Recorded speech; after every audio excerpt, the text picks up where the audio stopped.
பணப்பிரியன் பணத்தினால் திருப்தி அடைவதில்லை, செல்வப்பிரியன் செல்வ பெருக்கினால் திருப்தி அடைவதில்லை, இதுவும் மாயையை. பணப்பிரியன் பணத்தினால திருப்தி அடைவதே இல்லையா? இப்போ எல்லாருமே நம்ம லைஃப்ல எதுக்காக ஓடின்னு இருக்கோம் அப்படின்னு சொல்லி பார்த்தா கண்டிப்பா பணம் தான். எனக்கு நம்ம என்னெல்லாம் ஆசைப்படுறோமோ அந்த ஆசைகள் எல்லாத்தையும் தீர்த்துக்கிறதுக்கு நமக்கு என்ன தேவை? பணம் தான் தேவை. எனக்கு இதெல்லாம் ஆசை, இதெல்லாம் நிறைவேற்றிக்கணும், அதனால நான் வேலைக்கு போறேன். ஸோ நான் வேலைக்கு போறதுனால காசு கிடைக்கும், அந்த காசுனால இதெல்லாம் நான் செஞ்சுக்குவேன், இதெல்லாம் எனக்கு கிடைக்கும் அப்படின்னு சொல்லி நம்ம ஒரு வேலைக்கு போறோம். எதனாலனா காசு கிடைக்கும், காசு கிடைச்சதை நம்ம ஆசைப்பட்டது எல்லாமே நிறைவேற்றிக்க முடியும். ஆனா இங்க வேதத்துல என்ன சொல்லுதுன்னா, பணப்பிரியன் பணத்தினால் திருப்தி அடைவதில்லை. வேதத்தை ஒருத்தர் நம்புறாங்க சொன்னா இதுல இருக்கிற ஒவ்வொரு எழுத்துமே உண்மை. இப்போ இந்த உண்மையான இந்த வேதத்திலேயே சொல்லிடுச்சு, பணப்பிரியன் பணத்தினால் திருப்தி அடைவதில்லை சொல்லிட்டு. இப்போ நம்ம பணத்துக்காக தான் ஓடுறோம் எல்லாருமே, பட் அதுல பிரயோஜனம் இல்லை.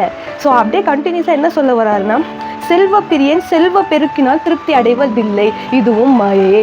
செல்வ பிரியன்னா நெகை, ஆஸ்தி, அந்தஸ்து நிறைய எனக்கு நான் செல்வ செழிப்பா இருக்கிறேன் அப்படின்னு சொல்றாங்கல்ல, அவங்கெல்லாம் சொல்லிக்கதான் முடியவே தவிர நான் அதுல ரொம்ப திருப்தியா இருக்கேன், எனக்கு எந்த பிரச்சனையும் இல்லை, எனக்கு இவ்வளோ சொத்து இருக்கு, இவ்வளோ நகை இருக்குன்னு சொல்லி யாருமே சொல்ல முடியாதுங்க. ஏன்னா வேதம் தெளிவாக சொல்லுது, செல்வ பிரியன் செல்வ பெருக்கினால் திருப்தி அடைவதில்லை. ஸோ இங்கே தெளிவாக தெரிஞ்சிச்சு, ஆஸ்தி சொத்து பற்றி இருக்கிற யாருக்குமே அதில் திருப்தி இல்லைன்னு சொல்லிட்டு.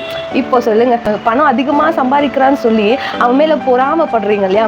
யாரோ ஒரு பர்சன் கண்டிப்பாக உங்கள் லைஃப்பில் ஒருத்தர் இருப்பாங்க, அவங்க மேலே பொறாமப்படுறீங்களே, அது வேஸ்ட்டு. அப்புறம் செல்வம் அதிகமாக சொத்து பத்துக்குதுப்பா, இவனா நிறைய ஆஸ்தி இருக்கு, நிறைய நகைலாம் போட்டுன்னு வராங்க அப்படின்னு சொல்லிட்டு அவங்களும் பார்த்து நம்ம பொறாமப்படுவோம் இல்லையா? அதுவும் வேஸ்ட்டு. நான் சொல்லலை, வேதம் சொல்லுது. கடைசி என்ன சொல்லுது அந்த வசனத்துல? இதுவும் மாயையே. மாயைன்னா என்ன சொல்லுங்க? இருக்கிற மாதிரியே தெரியும், பட் இருக்காது. அப்படிதான் இந்த பணமும் செல்வம் எல்லாமே இருக்கிற மாதிரி தெரியும், பட் இருக்காது. ஸோ இதுக்கப்புறம் நீங்க தான் டிசைட் பண்ணணும் எது வேணும் எது வேண்டான்னு சொல்லிட்டு.